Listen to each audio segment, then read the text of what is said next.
अच्छा जी, आज का हमारा जो टॉपिक है उसका नेम है नेटवर्क प्रोटोकॉल और उसकी सर्विसेज। ठीक है, चैप्टर नंबर 1। इसमें जो ये आपका टॉपिक है, हो सकता है ये लॉन्ग क्वेश्चन ना आए, हो सकता है ये सडनली आ भी जाए। ठीक है, इसको मैं कंसीडर करूँगा कि ये शॉर्ट क्वेश्चन के लिहाज से आएगा, बट ये जिसको हम बोलते हैं अचानक से आ जाना, ये वो लोग क्वेश्चन कंसीडर हो सकता है। हम देखेंगे कि हमारे पास कौन कौन से प्रोटोकॉल्स हैं और उनकी क्या क्या टाइप्स हैं, और वो हर प्रोटोकॉल किस काम के लिए हम इस्तेमाल करते हैं। तो अब हम शुरू करेंगे कि पहले प्रोटोकॉल्स क्या हैं, फिर उनकी सर्विस कौन कौन सी हैं। शुरू करते हैं। शुरू करने से पहले आपने चैनल को लाजमी सब्सक्राइब करना है आपने, और वीडियो को स्टार्ट से लेके लास्ट तक देखना है आपने, और लास्ट में लाइक करना है आपने। और इसमें से जो चीज़ आपको समझ ना आए आपने कमेंट्स बॉक्स में आपने मुझसे पूछना है। और ये आपकी क्लास 12th की कंप्यूटर साइंस जो इस टाइम न्यू बुक आ चुकी है, इसका हम स्टार्ट से लेके एंड तक सीरीज़ में हम तमाम के तमाम चैप्टर्स को पढ़ेंगे। उसमें लॉन्ग क्वेश्चन, शॉर्ट क्वेश्चन और एमसीक्यूज़ और आपकी एक्सरसाइज की तमाम क्वेश्चंस हम शुरू करेंगे इंशाल्लाह। तो मेरे पास सबसे पहले प्रोटोकॉल्स है। प्रोटोकॉल्स क्या होता है, देखें, कुछ रूल्स का एक सेट है, जिनके कुछ ऐसे रूल्स हैं जिनका हम सेट बना देते हैं। Set of rules for communication. ऐसे रूल्स, ऐसे कानून, ऐसे असूल जिनको हम इकट्ठा कर दें, उसके मुताबिक हम कम्युनिकेशन करें, यानी कि नेटवर्क के ऊपर हम कम्युनिकेशन करें, उनको हम बोलते हैं प्रोटोकॉल्स बोलते हैं। अब इसका सिंपल एग्जांपल देखें, मैं आपको बता रहा हूँ कि आपके पास दो डिवाइसेस हैं। इट्स मीन आपके पास दो कंप्यूटर्स हैं। मैं यहाँ पे इसको ड्रा करता हूँ। आपके पास ये फर्स्ट डिवाइस ये है, ठीक है, ये आपके पास ये फर्स्ट डिवाइस ये है, सेकंड डिवाइस आपके पास ये है, ठीक है। इनके दरमियान आपने डेटा शेयर करना है। तो देखिएगा ज़रा गौर से कि ये जो डिवाइस है और ये डिवाइस है, इन दोनों डिवाइसेस के दरमियान कुछ ऐसे रूल्स होंगे, कुछ ऐसे असूल होंगे, कुछ जिनकी बेस पे ये डिवाइसेस उन असूलों को इस्तेमाल करके आपस में डेटा को शेयर कर सकेंगे। ठीक है, अगर इनके पास रूल्स ना हों, सेट ऑफ रूल्स ना हों, तो ये डेटा कम्युनिकेट नहीं कर सकती कभी भी। आगे समझ, एक रियल एग्जांपल देखें ना, आपके पास एक रोड है, मैं यहाँ पे बना देता हूँ रोड, ये रोड है। अब एक बंदा जब इस साइड से यहाँ से जाता है, मतलब यहाँ से हम जाने लगते हैं, यहाँ तक पहुँचना है हमने, तो वो शख्स, वो पर्सन यहाँ से जब ट्रैवल करना स्टार्ट करता है, तो उस रोड पे चलने के लिए उसको मल्टीपल रूल्स चाहिए। ठीक है, तो उन रूल्स को फॉलो करके वो बंदा यहाँ से जाता हुआ इस जगह तक पहुँचेगा। अगर ये रूल्स को अप्लाई ना करे, फॉलो ना करे, तो क्या ये यहाँ बंदा पहुँच सकता है? हो सकता है ये पहुँच जाए, लेकिन उसको काफ़ी डिफ़िकल्टी होगी पहुँचने के लिए। तो हमने एक जगह से दूसरी जगह जाने के लिए हमने मल्टीपल रूल्स को इस्तेमाल करना है। ठीक है, तो सेम आपके पास जो मल्टीपल डिवाइसेस हैं, ये भी डाटा को सेंड करने के लिए मल्टीपल रूल्स को इस्तेमाल करती हैं, जो आपको पहले से बना के देते हैं। अब ये जो रूल्स, अब ये सेट ऑफ रूल्स हैं, ये बनते कैसे हैं? देखें, ये बनते हैं किसी भी लैंग्वेज के अंदर। जो डेवलपर होगा उसको हम कहेंगे कि ये अपने मुझे चीज़ बना के देनी है आपने। ठीक है, तो वो कोडिंग इस्तेमाल करके मेरे सेट ऑफ रूल्स बना के मुझे देगा, जिनको हम इस्तेमाल करते हैं। ठीक है, अच्छा, फिर ये प्रोटोकॉल्स जो हम यहाँ पे इस्तेमाल कर रहे हैं, इन प्रोटोकॉल्स के अंदर आप देखने आगे, ये प्रोटोकॉल्स होते हैं, ये डिफ़ाइन करते हैं कि डेटा किस तरह से फॉर्मेटेड होगा और किस तरह से डेटा को हम ट्रांसमिट करेंगे। फॉर्मेट का मतलब कि डेटा को हमने किस तरह से फॉर्मेट में लेके आना है। ठीक है, उसका कौन सा फॉर्मेट होगा डेटा का, यानी कि अगर डेटा यहाँ से हम जा रहे हैं, यहाँ से डेटा जा रहा है एक्स फॉर्म के अंदर, अब यहाँ पे जो रिसीव होगा किस फॉर्म के अंदर होगा? क्या ये एक्स फॉर्म के अंदर रिसीव होगा या उसकी फॉर्म वाई है? यहाँ पे मिसाल दे रहा हूँ, एग्जांपल दे रहा हूँ आपको। ठीक है, अच्छा, फिर ट्रांसमिट का मतलब होता है डेटा को सेंड करना, रिसीव करना। फॉर्मेट का मतलब डेटा को हमने क्या करना है, उसको फॉर्मेट में तब्दील करना है हमने। फिर इसका जो अगला काम है प्रोटोकॉल्स का, वो कहता है ये प्रोटोकॉल कंट्रोल करते हैं एरर की हैंडलिंग को, यानी कि जब भी कम्युनिकेशन के अंदर डेटा को सेंड रिसीव होने के अंदर जब भी कोई एरर आता है, उसको हैंडल करने के लिए हम प्रोटोकॉल इस्तेमाल करते हैं। उसके बाद डेटा डिलीवरी, कि डेटा जब सेंड करना, रिसीव करना, जब डेटा एक जगह से जाता है, सेंड होता है, तो वो जब अगली डिवाइस तक पहुंचेगा, इस बात को इंश्योर करना कि डेटा वहां तक पहुंच चुका है, डेटा वहां पर डिलीवर हो चुका है। ठीक है, ये सारे काम आपके प्रोटोकॉल्स करते हैं। तमाम की तमाम डिवाइसेस एक नेटवर्क के अंदर सेम प्रोटोकॉल इस्तेमाल करते हैं। ये बात रियल है, ये बात हकीकत है कि एक नेटवर्क के अंदर जो तमाम की तमाम डिवाइसेस होंगी वो एक ही प्रोटोकॉल को इस्तेमाल करेंगी। ठीक है, और प्रोटोकॉल इस बात को इंश्योर करते हैं कि आपके जो डेटा की एक्सचेंज हो रही है, डेटा एक्सचेंज हो रहा है और डेटा की ट्रांसमिशन हो रही है, वो क्या स्मूथ है। अगर ये ना हो तो आपका डेटा स्मूथ कभी भी सेंड रिसीव नहीं हो सकता। अब इसमें जो सबसे पहला उनका जो रूल्स है यहाँ पे है, वो प्रोटोकॉल है, वो कौन सा है? TCP और IP। सबसे ज़्यादा इस्तेमाल होने वाला जो प्रोटोकॉल है वो कौन सा है? TCP और IP है। देखें, इसका फुल फॉर्म क्या है, मैंने यहाँ पर नहीं लिखा, बुक पर लिखा हुआ है। TCP का मतलब होता है ट्रांसमिशन कंट्रोल प्रोटोकॉल, IP का मतलब होता है इंटरनेट प्रोटोकॉल। अब इन दोनों को इकट्ठे मिलाएं, वो कब क्या काम करेंगे, अलग अलग क्या काम करें, इसको हम पढ़ते हैं। देखिए, मेन प्रोटोकॉल है जो आपके इंटरनेट पर इस्तेमाल होता है। इनके सबसे ज़्यादा इस्तेमाल होने वाला इंटरनेट के ऊपर जो प्रोटोकॉल है वो है आपका TCP और IP। TCP IP के अंदर, इसके अंदर हम अगर फर्स्ट की बात करें, TCP की बात करें, तो TCP इस बात को इंश्योर करता है कि डेटा डिलीवरी रिलायबल है, ठीक है। इट्स मीन इन दो डिवाइसेस के दरमियान जब कनेक्शन को बिल्ड करना होता है, दो डिवाइसेस कनेक्शन को बिल्ड करती हैं, तो TCP बिल्ड करवाता है। यहाँ पे वही लिखा हुआ था, देखें, डेटा डिलीवरी इन रिलायबल। और IP क्या करता है? IP हैंडल करता है, किस बात को हैंडल करता है? Addressing and routing of data, यानी कि डाटे को एड्रेस करना है आपने, डाटे को इस फॉर्म में लेके आना है आपने, डाटे को आपने उसको बताना है कि आपने डाटा कहाँ तक पहुँचना है आपने। अच्छा, राउटिंग क्या होता है? पहले राउटिंग समझते हैं हम। राउटिंग होता है कि डाटे को बेस्ट पाथ में से लेके जाना, यानी कि आपने पढ़ा था, राउटर पढ़ा था आपने। राउटर क्या होता है? राउटर ऐसी डिवाइस होती है जो डाटे को क्या करती है, एक जगह से किसी और जगह की तरफ ले जाती है, लेकिन उस पाथ के अंदर जो सबसे बेस्ट होगा, ठीक है, उसको बोलते हैं राउटिंग प्रोसेस बोलते हैं। अच्छा, राउटिंग कौन करवाता है? IP करवाता है। उसके बाद एड्रेसिंग कौन करता है? एड्रेसिंग मीन कि जब डेटा हम सेंड कर रहे हैं उसके साथ उसका एड्रेस लगाना कि डेटा वहाँ करेक्ट एड्रेस, मतलब जहाँ से हम डेटा सेंड कर रहे हैं उस जगह का, जहाँ पर डेटा अगर रिसीव होगा उस जगह का डेटा का जो एड्रेस होगा उसको एड्रेस करना, ये सारा काम IP करवाता है। ठीक हो गया। और तमाम के तमाम नेटवर्क्स के अंदर इस टाइम जो इस्तेमाल होने वाला आपका प्रोटोकॉल है वो क्या है? आपका TCP और IP है। Used in almost networks TCP IP।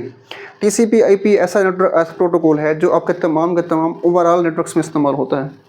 TCP और IP भी अगर हम दोनों को इकट्ठे करें तो दोनों इकट्ठे मिलकर जो काम करेंगे वो क्या होगा? ये कम्युनिकेशन को इनेबल करते हैं कि उनके दरमियान स्मूथली हो सके। आगे समझ। इसके बाद जो हमारे पास अगला है वो क्या है? FTP प्रोटोकॉल है। FTP प्रोटोकॉल क्या है? देखें, FTP प्रोटोकॉल का फुल फॉर्म है फाइल ट्रांसफ़र प्रोटोकॉल। हम जब भी किसी भी डिवाइस को इस्तेमाल करके इंटरनेट के ऊपर, वाईफाई के ऊपर हम किसी भी फाइल को सेंड करेंगे या उसको रिसीव करेंगे, ठीक है, हम FTP प्रोटोकॉल का इस्तेमाल करते हैं। इसके बिना, आपकी प्रोटोकॉल्स के बिना कोई भी डिवाइस किसी फाइल को ना सेंड कर सकती है ना रिसीव कर सकती है, ठीक है। देखते हैं यहाँ पे FTP file transfer protocol, upload करना, ठीक है। यहाँ पे देखें लिखा हुआ है अपलोड फाइल, जिनके TCP IP अपलोड करती है, इसको हम इस्तेमाल करते हैं डाउनलोड करने के लिए फ़ाइल को। अब अपलोड करना क्या होता है? डाउनलोड करना क्या होता है? जो चीज़ आप अपने डिवाइस से ले रहे होते हैं, मतलब गूगल से ले रहे होते हैं आप, उसको हम बोलते हैं डाउनलोड करना। जो चीज़ आप उसको सर्वर को दे रहे होते हैं उसको हम बोलते हैं अपलोड करना, ठीक है ना। फॉर एग्जाम्पल, आप फेसबुक इस्तेमाल कर रहे हैं, आपने कोई इमेज ऐड की, मतलब आप क्या कर रहे हो, इमेज को दे रहे हैं उसको, फेसबुक को, इसको बोलते हैं अपलोड करना, ठीक है। जैसे मैं इस टाइम चैनल इस टाइम रिकॉर्ड कर रहा हूँ, ठीक है, फिर अपने चैनल के ऊपर इसको मैं ऐड करूँगा, डाल दूँगा, इसको मैं बोलता हूँ अपलोड करना। अब जो मेरा चैनल के ऊपर मेरे वीडियोस वहाँ पे इस टाइम हैं, वहाँ पे अगर आपने उनको वहाँ पे लेना है आपने, तो उसको हम बोलते हैं डाउनलोड करना। ये सारा काम कौन करवाता है? FTP करवाता है। अच्छा, FTP अलाउ करता है फाइल शेयरिंग को बिटवीन डिवाइसेस के दरमियान। जो फाइल को हम शेयरिंग करते हैं वो FTP ही ऐसा प्रोटोकॉल है जो इनको अलाउ करता है, तब भी हमारी फाइल्स वहाँ पे सेंड रिसीव होती हैं। इसको मोस्टली इस्तेमाल करते हैं डेवलपर्स। ये इसके थर्ड पॉइंट पे हम आ गए। फिर ट्रांसफ़र लार्ज फाइल, यानी कि FTP इस्तेमाल करके हम लंबी लॉन्ग फाइल को हम ट्रांसफ़र कर सकते हैं, ठीक है। इसका ये भी एक वो है। इसके बाद जो अकॉर्डिंग टू बुक, उसके बाद हमने पहले इसको पढ़ लिया, फिर इसके बाद ये था। इसके बाद कौन सा है? HTTP। देखें जी, HTTP का फुल फॉर्म क्या है? Hyper text transfer protocol. सबसे पहली बात तो ये है सॉरी। अब दूसरी बात क्या है कि HTTP ऐसा कौन सा प्रोटोकॉल है जिसको हम इस्तेमाल करते हैं। अब जब भी गूगल के ऊपर जाते हैं ना, देखें मैं यहाँ पे इसको ड्रा कर रहा हूँ, आपके पास ना एक कंप्यूटर है, ये कंप्यूटर है आपके पास, ठीक है। इस कंप्यूटर को इस्तेमाल करें, इसके अंदर आप क्या इस्तेमाल करेंगे? आप कोई भी ब्राउज़र। अब ब्राउज़र क्या हो सकता है आपका? हो सकता है वो क्रोम हो, ठीक है, क्रोम आपने इस्तेमाल किया इसको, क्रोम को। अच्छा, पहले समझ लें कि ब्राउज़र क्या होता है और सर्वर क्या होता है। सर्वर देखिए, आप यूट्यूब इस्तेमाल करते हैं, आप यूट्यूब की जो तमाम का तमाम डाटा इस टाइम जहाँ स्टोर्ड है उसको हम बोलते हैं सर्वर कंप्यूटर। अच्छा, जो हम कंप्यूटर, जो हम लैपटॉप, जो हम मोबाइल फ़ोन हम इस्तेमाल करेंगे उसको हम क्या बोलते हैं? यानी कि मोबाइल इस्तेमाल कर रहा हूँ मैं, उसके अंदर जो मैं सॉफ्टवेयर इस्तेमाल करता हूँ, जैसे क्रोम हो गया, फायरफॉक्स हो गया, मोज़िला हो गया, ओपेरा मिनी हो गया, ये तमाम के तमाम क्या हैं? वेब ब्राउज़र्स हैं जो हम अपनी डिवाइस में इस्तेमाल करते हैं। अब सुने, मैंने अपनी डिवाइस को इस्तेमाल करके मैंने क्रोम के ऊपर गूगल खोला, उस गूगल के ऊपर मैंने कुछ लिखा, टाइप किया मैंने, ठीक है, गूगल के इस साइड पे देखिएगा, गूगल की इस साइड पे इस तरह बार होती है, गूगल के इस साइड पे आप यहाँ पर क्लिक करें तो यहाँ पर लिखा होगा HTTP, ये प्रोटोकॉल लिखा होता है।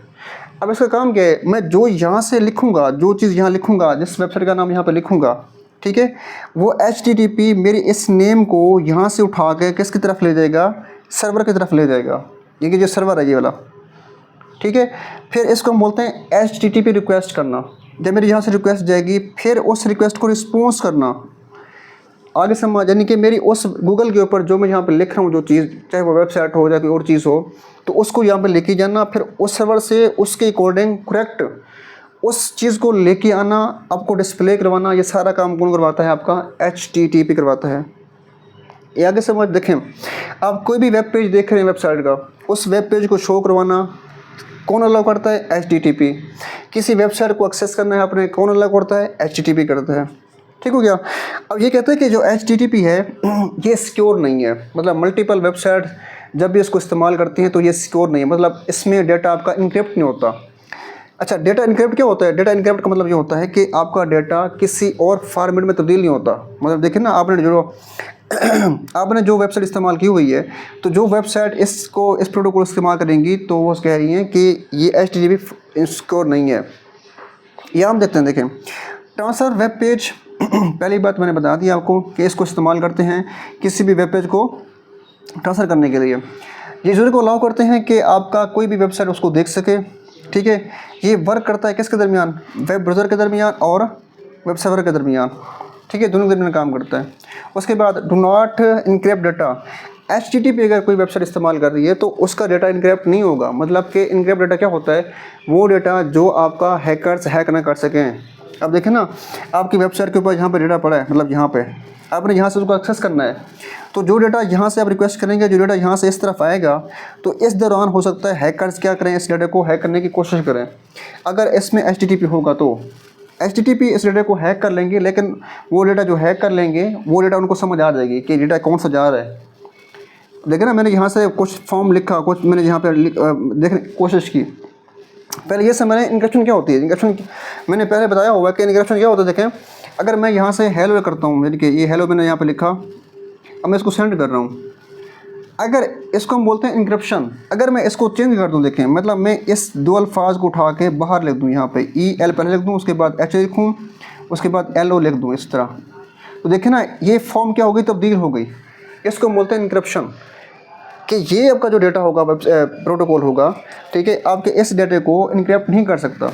हाँ, अगर आप चाहते हैं कि आपकी वेबसाइट डेटे को इनक्रिप्ट करे और हैकर उसको हैक न कर सके, तो उसके लिए जो सिक्योर वर्जन है वो कौन सा है, वो है HTTPS। ऐसा प्रोटोकॉल है जो आपके डेटे को इनक्रिप्ट करता है। ये फिर मल्टीपल 2 टेक्निक्स को इस्तेमाल करेगा। उन टेक्निक्स का नाम क्या है, SSL और TSL। ये पहले इस्तेमाल करते थे। SSL का फॉर्म क्या है, सिक्योर सॉफ्टवेयर लेयर, और TSL का मतलब क्या है, ट्रांसपोर्ट लेयर सिक्योरिटी। तो इन टेक्निक्स को इस्तेमाल करके हम डेटा को इनक्रिप्ट करते हैं, जिससे आपका डेटा सिक्योर रहता है। वेबसाइट का डेटा कौन सा होगा, आपका पर्सनल डेटा होगा। आपका पर्सनल डेटा हो सकता है आपके पासवर्ड उसमें हो सकता है आपका पेमेंट डेटा हो आपका। ये तमाम का तमाम डेटा, यानी कि आप एक वेबसाइट को इस्तेमाल करें, उस वेबसाइट के ऊपर जो आपने पेमेंट की है सेंड, वो डेटा आपका, आप लॉगिन करें उस डेटे को, उस वेबसाइट को, वो डेटा है आपका। ठीक है ना, आपका जो पर्सनल डेटा है जो आपने वहाँ पे उस वेबसाइट को दिया हुआ है, वो डेटा, ये तमाम का तमाम डेटा आपका अगर उस वेबसाइट के ऊपर है, तो अगर आप HTTPS को इस्तेमाल करते हैं, तो जब भी वो शेयर करेगी वेबसाइट डेटा आगे, वो इनक्रिप्ट करेगी डेटा। ठीक है, अगर आप इसको इस्तेमाल करते हैं। अगर आप इस्तेमाल करते हैं सिर्फ और सिर्फ HTTP, तो ये सिक्योर वर्जन नहीं है वेबसाइट के लिए। ठीक हो गया, मुझे उम्मीद है कि ये समझ आ गया होगा आपको। अगर हम चलते हैं आगे हमारे पास क्या है, DNS। इसका फुल फॉर्म क्या है, डोमेन नेम सिस्टम। इसका देखिएगा, डोमेन नेम सिस्टम का पहला नाकाम क्या है कि ये क्या करता है, आपकी वेबसाइट के नेम को IP एड्रेस में तब्दील करता है। देखें, ये पहली बात।